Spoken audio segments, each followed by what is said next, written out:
There I'm live. Hey friends, I kind of switched things up on them and asked for a handheld mic instead of a lav. I've actually never worn one of those. They kind of confuse me. Today we're going to talk about kind of a tough topic. We're going to talk about the power of emotional courage. And I've talked to a few of you over the last couple of days, and I told you I was a little bit nervous. I've actually started to feel really excited about this because I care very deeply about this topic. And I think it relates to a lot of what we've already heard from Jana with Mindset. I was backstage saying, I am safe, I am loved, everything is going to be okay, right before I came on. And I think it relates to what Robin talked about yesterday. We've got to be all in. We've got to move this barn together, and that's going to take courage. And here's the good thing about courage. It's funny. I've been reading a lot lately about, I've been doing a lot of personal development. I picked up a book by Brene Brown called Dare to Lead. And just by happenstance, one of my upline, Jennifer McKinney, picked up a Brene Brown book and was doing a training on it. And Nicole Ketty sent it to me, and I watched it, and I loved where Jennifer started. She started talking about courage too. It's a total God thing. We didn't know it was going to happen. But she defined courage from the book. She said that courage at its core is about your heart. It's not about big acts of bravery. It's not about running into a burning building. It's about being vulnerable. Toddy talked about it, right? Building trust. It's about having the courage to share your story, whether you have a good outcome or a bad outcome, whether your story is good or bad, but also you can't control how somebody's going to receive that, right? You can't control that outcome. It's about having the courage to share. And here's the cool thing about courage. It's not a personality trait. It's a practice, which means you can develop that skill time after time. You do it again and again and again, and you're going to fail sometimes. When you take a risk, you need to know you are going to fail. It's not, will I fail? It's, when is it going to happen? So just know that you can develop that. And it does require courage to sell, as Connie said. Yes, we're sharing our heart, that requires courage, but selling requires courage too, because you're going to get told no. And you need to know how to react to that, right? And another thing that requires courage is just telling your story. So I'm going to tell you a couple of stories about me that required courage. When I was getting ready for this presentation, I was thinking about times when I've spoke before. This is not my first time to be on stage. I was a radio personality for 20 years, but usually I was the person in the back doing the PO, introducing somebody, or I was bringing somebody on stage, like the Bellamy Brothers, because I DJ classic country music for a really long time. But the first time I was actually on stage, I was 13 years old, and I was in a room like this, full of my peers, and I screwed it up. I screwed it up. All I had to say was, we, the Nigerian delegation, encourage you to bring this topic to the floor. That's it. Simple, right? Unless you're Mandee and you swap your D's and your G's and you get up there and your scared little self and say, we, the Nigerian delegation, right? I get back to my seat, and the 12-year-old boy that's also representing Nigeria with me looks at me and goes, do you know what you just did? I'm like, what? What? She gave a speech. He's like, you said Nigerian. And I'm just dying, right? But we had half a day left of competition at Model UN, so I had to keep going. So I rolled with it.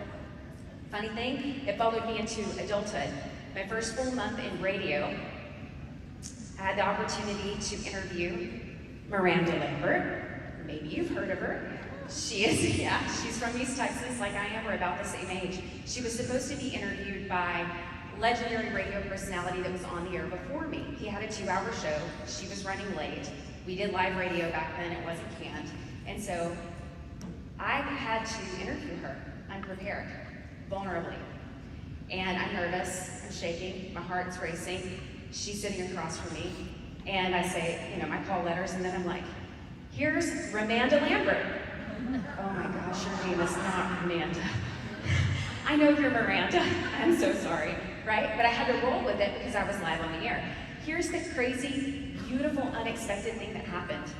She turned that into the coolest interview because she told all these crazy stories of how she'd been introduced badly on stage. She'd been called Amanda, she'd been called Mallory, she'd been called Mandee, like all these things, right? So something beautiful and unexpected actually came from my mistake.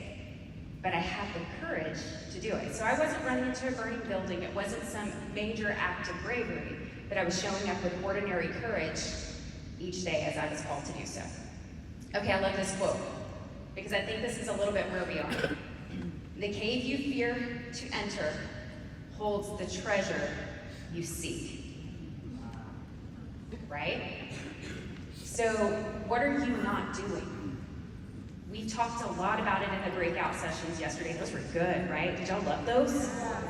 They were awesome, yeah.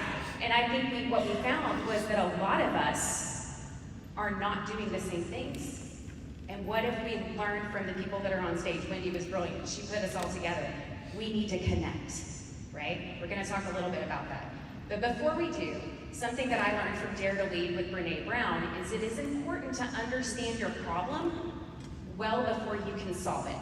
Yes, we need to be solution-oriented, but we need to understand the problems. I'm going to share for you what's been holding me back, and it's a little bit of a loaded theme, okay? So we're going to talk a little bit about shame. Now, shame can be a really deep, traumatic issue for a lot of people. I've experienced shame in a lot of ways in my life, and I've had to deal with it. Gone to therapy about it, just being really honest with you guys here and being vulnerable. But what we're talking about today is not that. It's in your business, right? The last couple of years, we hit some major highs, but then we've taken some tumbles, right? What Brene Brown defines shame as in her book, Dare to Lead, of course it's a leadership book, she defines it as the fear of disconnection. And this really, really, really resonated with me, guys, because I feel like we have been disconnected from each other, right? We're able to meet on Zoom, we had virtual conferences, but this feels different. Stacy touched on that earlier, right? It feels different when you're face to face. So, and it really hit me hard because I'm a circle, right? I like to be connected, I like hugs. There's like 12, maybe 15 of you here in the room that said, just talk to me. Don't be nervous, I got you. And that's what I love about Xyngular, is we're a family, and we can be connected, and we do need to be connected. We need each other. So I had a significant decline in volume. And I don't know about you, my slides are changing a little bit, but that was kind of a heavy thing for me. But I do want to share that I have a powerhouse like Steel. I want to acknowledge them. They're amazing. Melissa McElvin, Rosie Brown, Jessica Graham, they are platinum, gold, and silver directors. And they have been contributing to over 60% of my volume for the last several months. They're incredible. But with having several legs that were working in 2019 and 2020, and now having this one leg, I've had this bad leader tape running in my head. And I know you guys have too, because Russ touched on it earlier, right? When he asked us who felt like leaders yesterday, there were very few hands that went up. So I know I'm not alone in that. And for me, that had to do with feeling shame about my business and feeling like I couldn't get out of that hole, right? So I would try to say affirmations. I know that works. I would try to tell myself I'm a good leader, but that really felt like a Band-Aid over a bullet hole, guys. I didn't believe it. You've got to believe it. We've touched on that today too, right? I had to name this feeling. I had to own this, that I was feeling shame, so that I could move past it. And through reading this book, what I learned is that we do that with empathy. We're going to talk about that. Shame is a social wound. It requires a social balm. So I had to share that I was feeling that way with somebody that I trusted. I had to be vulnerable. I had to have courage to do that. I've got an incredible accountability partner in Kelly Evanstein. She's heard me talk a lot about this. But that's what helped me do the work. So I would encourage you to get that book. If you haven't written that down yet, Brene Brown is the author. She's on the screen. But the book that I read was Dare to Lead. She's got hubs on her website, brenebrown.com, that will help you work through some of this. And I think you should look at it, and here's why. The connection part is messy, right? We need to build our skills, but we can. One of the skills she talks about is rumbling with vulnerability. I know rumble sounds like West Side Story, right? It sounds kind of silly. But it's important because it helps give you the tools to have these tough conversations that we need to have. Our teams are volunteer armies. We don't want to push them away, But if we don't challenge them and have the tough conversations that we need to, we're not going to move forward and develop leaders, right? So I would encourage you to do that. When I was thinking about empathy and talking to people, talking to Kelly, talking to Holly Parrish, my upline, I started thinking about leaders that I admired and how they used empathy with me, how they built trust, how our shared vulnerability allowed me to be courageous and bold in this business. And I thought back to a couple of teachers, and they were teachers that showed really strong leadership because they expected me to do my best. And I think that's the other thing we're called to do as leaders that maybe I know I haven't been doing. I've not wanted to hurt anybody's feelings. I've not wanted to be tough. And this is something that I have to work on, is building the trust, building the vulnerability so that I can have those tough conversations and challenge them so that they can get to their goals. Okay, I was scared to come up here today. I don't talk about emotions in radio. That was never a thing. I was pretty terrified, went to the bathroom a few times, you guys didn't get up and leave my seat. And then I got to thinking about this slide, and I remembered I know how to shift from fear to excitement. And it's really simple. Fear in your body has a physiological reaction, right? Your heart's racing, you're tense, you might be sweating, you get a little warm. But what happens when you're excited? You have a lot of those same feelings going on. Think about a roller coaster. When you're climbing to the top, you're tense, right? You're frustrated, your heart's racing, but when you go down, your heart's still racing, right? So what do you think is the one difference between fear and excitement that's happening in your body? Anybody know? How you think? That's a good one. Anybody else? What you tell yourself? Also good. Physiologically, it's your breathing. I learned this from Mel Robbins a few years ago when she was at Fling. When you're scared, you hold your breath. You don't even realize you're doing it. Most of us are shallow breathers anyway. But you can move from fear to excitement by breathing deeply. So I want to encourage you to do that. And I want to encourage you to do this with me right quick. We're going to box breathe. Has anybody ever done this before? Yoga? Yeah? Okay. So I'm going to explain it to you really quick, and then we're going to do it together. We're going to take a very deep breath from our belly all the way up for 4 seconds. Hold it for 4 seconds, and then let it go for 4 seconds. Y'all ready? Here we go.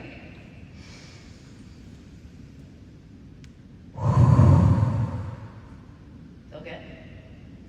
All right, we're going to try one more time. This time we're going to do something a little bit different, and it's similar to what you said, Jamie. You can think good thoughts, but I want you to smile as you breathe deep, as you hold it, and as you let it out, okay? You ready? Here we go.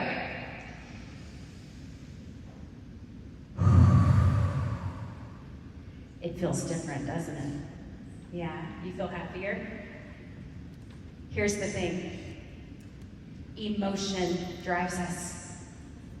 It's what gets you into action, and if you're not excited and enthusiastic, there's a very fast way to get there. Smile. Okay? Even if it feels silly, hold it. I used to have this calendared into my phone. Take a deep breath and smile. I had it there at 10:30 because I got to work at 9, and usually 90 minutes in, I was pretty frustrated at my corporate job. I don't know about y'all. But that's where I was. So take a deep breath and smile. There's something else I want to share with you guys. We're talking about empathy. It's not about fixing the problem. When you're listening to your team, when you're listening to your friend, they can't fix it for you. You have to fix it. But empathy is about just being present and listening. And this was one of my biggest takeaways from Brené Brown's book. This is what she said. When somebody's struggling and they show up vulnerable with their whole heart, and they're telling you something hard, the best thing you can say is, I see you, I hear you, I don't have all the answers, but I'm going to keep listening and keep asking questions. I want you to be the learner, not the knower, right? We don't fix it. We're always learning. And I invite you guys to breathe through the rest of this day and smile. Thank you. Welcome to the stage, Silver Ambassador Ursula